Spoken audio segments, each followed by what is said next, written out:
Il y a plusieurs générations, un objet céleste étrange se dirigeait vers la Terre. L'annonce du cataclysme plongea le monde dans le chaos. Ses dirigeants durent faire face au déchaînement des foules. Des révoltes évoluèrent en conflits globalisés, trouvant leur carburant dans la terreur et le nihilisme. Puis, l'artefact engloutit l'horizon et se referma sur la Terre, l'emprisonnant tout entière dans sa structure. D'immenses pointes de métal noir fondirent vers le sol pour ne plus jamais lâcher prise, et ses lueurs se substituèrent à la lumière du soleil disparu. Ainsi tomba la nuit. Sans lumière, sans chaleur, on se prépara à la mort de toute chose. C'est alors que des faisceaux apparurent, d'immenses rayons de lumière qui balayaient la surface de la Terre dans un ululement lugubre et entretenaient un semblant de vie, permettant à la végétation de subsister. La résistance s'organisa, avec pour seul objectif la guerre contre l'artefact. L'humanité pointa ses armes les plus puissantes sur la carapace et déchaîna un feu désespéré. Mais l'objet paraissait indestructible. Elle se lança dans un corps à corps suicidaire. La victoire de l'envahisseur semblait définitive. Des formes indicibles terrées dans les profondeurs de la machine fondirent sur ses soldats et les massacrèrent par milliers. Celui qu'on appelait désormais l'objet Dieu avait vaincu. La guerre était perdue.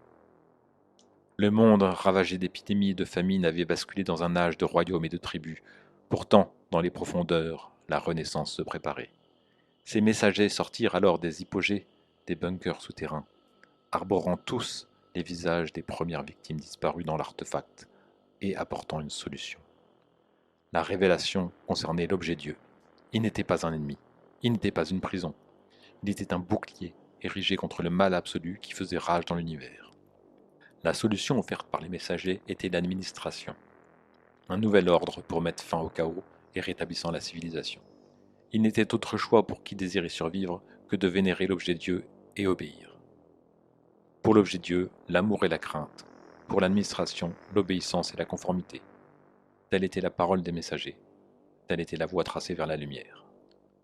Mais, broyés par des contraintes de ce nouveau monde, certains doutent. Certains s'indignent du cynisme comptable de l'administration, qui brandit sa garde noire au moindre signe de dissidence.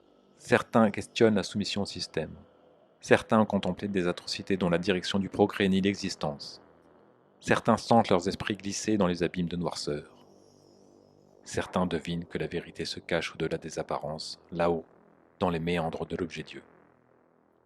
Pour ces dissidents, il s'agit de dissiper la nuit et les mensonges, de plonger dans l'artefact pour percer le secret de ses origines et offrir une nouvelle aube à l'humanité. Survivre, résister, combattre, comprendre, s'éveiller, libérer. Bienvenue dans Notes.